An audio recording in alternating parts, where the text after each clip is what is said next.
RRR చిత్రం 1000 కోట్లకు పైగా వసూళ్లని క్రాస్ చేసి తన హవాని కొనసాగిస్తోంది. KGF చాప్టర్ 2 అత్యంత వేగంగా 1000 కోట్ల క్లబ్లోకి చేరిపోయింది. మల్టీస్టారర్ RRR చిత్రంలోని హీరోల్లో ఒకరైన ఎన్టీఆర్, అలానే KGF చాప్టర్ 2 చిత్ర దర్శకుడు ప్రశాంత్ నీల్ తమ కెరీర్లో ఓ అద్భుత ఘట్టానికి చేరుకున్నారు. అలాంటి వీళ్ళిద్దరూ కలిసి ఓ పాన్ ఇండియా మూవీ చేస్తున్న విషయం తెలిసిందే. ఈ చిత్రం అప్డేట్ గురించి ఎన్టీఆర్ ఫ్యాన్స్ ఎంతో ఆసక్తిగా ఎదురుచూస్తున్నారు. ఇక వివరాలకు వెళితే ఎన్టీఆర్ తన 30వ చిత్రాన్ని కొరటాల శివ డైరెక్షన్లో నటించనున్నారు. ఆ తర్వాత తన 31వ చిత్రాన్ని ప్రశాంత్ నీల్ రూపొందించనున్నారు. ఈ సినిమా జోనర్ గురించి ప్రశాంత్ నీల్ ని మీడియా ప్రతినిధులు ప్రశ్నించారు. జోనర్ ని చెప్పడం పొరపాటవుతుందని ఆయన సమాధానమిచ్చారు. గత 15 ఏళ్లుగా తాను ఎన్టీఆర్ అభిమానిని అని వెల్లడించారు. స్క్రిప్ట్ వర్క్ ప్రారంభించే ముందు 10 నుంచి 15 సార్లు ఎన్టీఆర్ ని కలిసి మాట్లాడానని చెప్పుకొచ్చారు.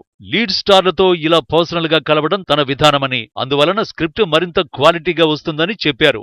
ఎన్టీఆర్ తో గత 2 ఏళ్లుగా ఫ్రెండ్షిప్ ఉందని వివరించాడు. నేను రాసిన కథ ఎన్టీఆర్ కి నచ్చింది అని వెల్లడించాడు ప్రశాంత్ నీల్. మైత్రి మూవీ మేకర్స్, ఎన్టీఆర్ ఆర్ట్స్ సంయుక్తంగా ఈ చిత్రాన్ని నిర్మించనున్నాయి.